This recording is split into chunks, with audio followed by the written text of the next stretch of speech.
Go ahead. Okay, yeah, anyway, Ryan was asking me about how much lift, because he's going to start running this thing hopefully next week. So anyway, how it works is this setup, these things bite into the tree, and then the pusher is up here and it sticks out farther. It's like an inch or two out more.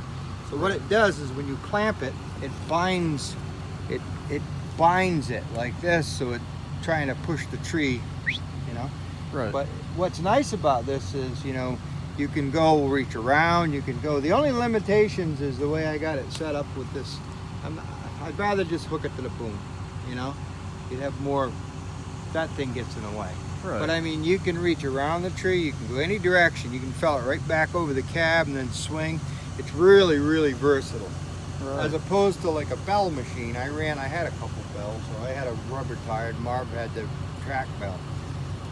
And having it on this carrier is way better because it's like the difference of digging, anybody who's dug dirt, if you were, a good way to put it, if you were digging a foundation with a backhoe, right? The backhoe will dig the foundation, but you're very limited in what you can do with your dirt. When you put it on this carrier, now it's like digging a basement or foundation. With an excavator, you can swing around and get rid of the dirt. It's the same difference here. Like the bell, work good, it'll cut the trees, and you're limited on what you can do with them. You put it on this platform, sky's the limit. Right. The other good thing about this Ryan's head, we're doing this because I'm thinking about upgrading to their new model. I was talking to them yesterday. Whatever. But the good thing about this, it doesn't have a CO2 return on the bar. Now it takes a little bit of getting used to because you know you've got to actually return the bar or you're going to destroy the friggin' thing. But once you get used to it and return your bar, you've always got your finger on that return button. As soon as you're done triggering out, you flip it up and return it. But did you notice how I can feed the bar and stop?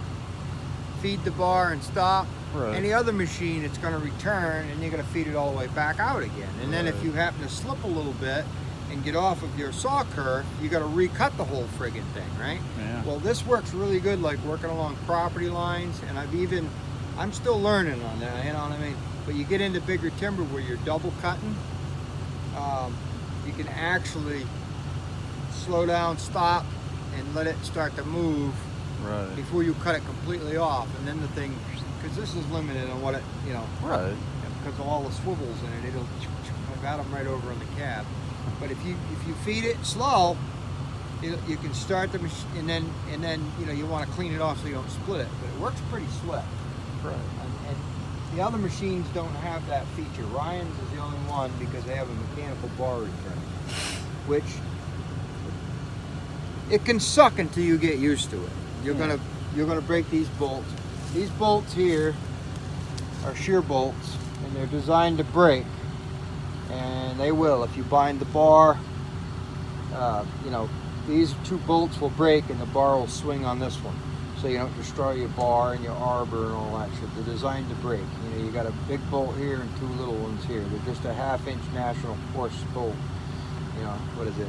A half-inch 13 thread or whatever. But anyway, I just stoned the piss out of my chain. So I'm gonna use this. My priceless. This is the one I got the battery for the other day. Boy, is this thing, I've sharpened like 6 times with it. It's still full. So I'm gonna just touch this up. And Tater Wade, all the years I've been doing this, and I don't know why I never thought, I did think of it, I guess, but never, that won't work. And I don't know why. When I went out to Oregon with Tater, he's asking me about, well, how you sharpen it? I said, well, I got bench grinders. Yeah, I don't have one yet, I'm gonna get one. He says, I just touch them up with an angle grinder. I'm like, really? Yeah. He says, yeah, it works good. So I tried it. Thank you, Tater. You're the man. Tater man. Tater salad. So, I really stoned the shit out of it, but it might not cut real good. I don't know. I got more chains out in the truck. I might have one in the box. It takes a minute. actually found out that this regular grinding wheel works better. I was taking my red soft stones from the grinder and I was putting them on here, and they make a lot of soot and burn up. This actually works better. I don't know why, but it does.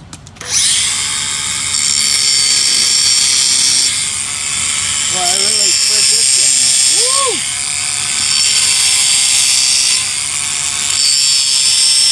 Never fails. You put a camera on me and I'll screw something up. Well, I'll have to explain to them while you're doing this. You're essentially just following the same angle that your bench grinder is. Yep. I'm trying, you know, you try and, but it's just like a chainsaw. You know, I file a chainsaw with a file and I don't use a guide. I've just done it enough where I can usually get them pretty close. Now, I'm getting better with this. When I first did it, I was getting, you know, it took me a while to get my angles right. And you could do it 2 or 3 times and then it just wouldn't cut very good. If your bar was at all wore, it would. Right. But I'm getting pretty good at it because the bar is new. I put a new bar on it. Because essentially, I'll try to explain this to the best I can. When your bars wore, your chain will rock back and forth. Yes. So if you've got one side off a little bit or more aggressive than the other, it'll pull it. Yeah, it's going to want to pull the bar. Yes. And it pulls the slack this way or that way. And another thing, what was happening with the old bar, that's why I finally got rid of it. I finally took it off. Because you can dress them out here really good for a while. You can. I've got a roll or closed regular bars. I don't have one for this, but then you put a new tip on them. You can reuse them a bunch of times. Bend them, you can straighten them pretty good. But what was happening is this in here was so grooved that it was letting it roll, and then it would go along here, and the corner of the cutters would take. It would take the one corner off, and you know, I figured that out. I was like, oh shit, I gotta stop doing. You know, the bar was big. So all I'm doing, I'm just trying to maintain the factory angle. Supposed to have about 55 degrees pitch this way into your tooth for your gullet. And I'm guessing, I mean, but the more you do it, the better you get. I'm getting, so now I've done this, I don't know, half a dozen times and it's still cutting good. So, you know, I'm getting better at it. Yeah. So, but it's a lot easier than taking it off. I started doing it on the slasher chain. You told me about it. Well, again, you know, certainly works good for a touch-up anyway. But see how this doesn't burn? That's probably taken a lot more, you know, than the little pink stones are. But you can see right here, what the pink stone does is it'll turn that blue. Yeah, blue, and that ain't good. You're not supposed to, you know. Right. But this thing don't do it as bad. I don't know why. You'd think it would do it worse. Right. It's a coarser stone. Right. So it's taken, you might, you know, maybe you'd get a few more sharpenings out of the, with the pink stone. I don't give a shit. These chains are not that bad. It's about I buy it by the roll. It's about $60 for a chain, and it'll last a month. Put a lot of timber on the ground. Look where I left off. I don't know. This might need more than what I'm doing. They're pretty forgiving, but I hammered are good.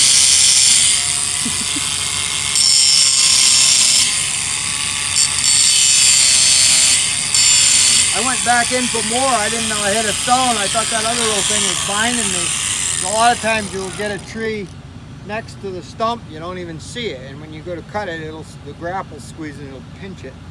Right. You know, it happened over there. That little tree was behind the stump.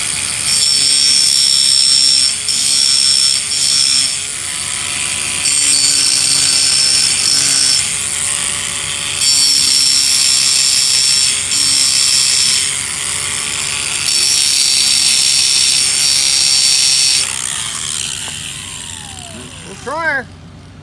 Worst comes to worst, I'll put her a chain on it.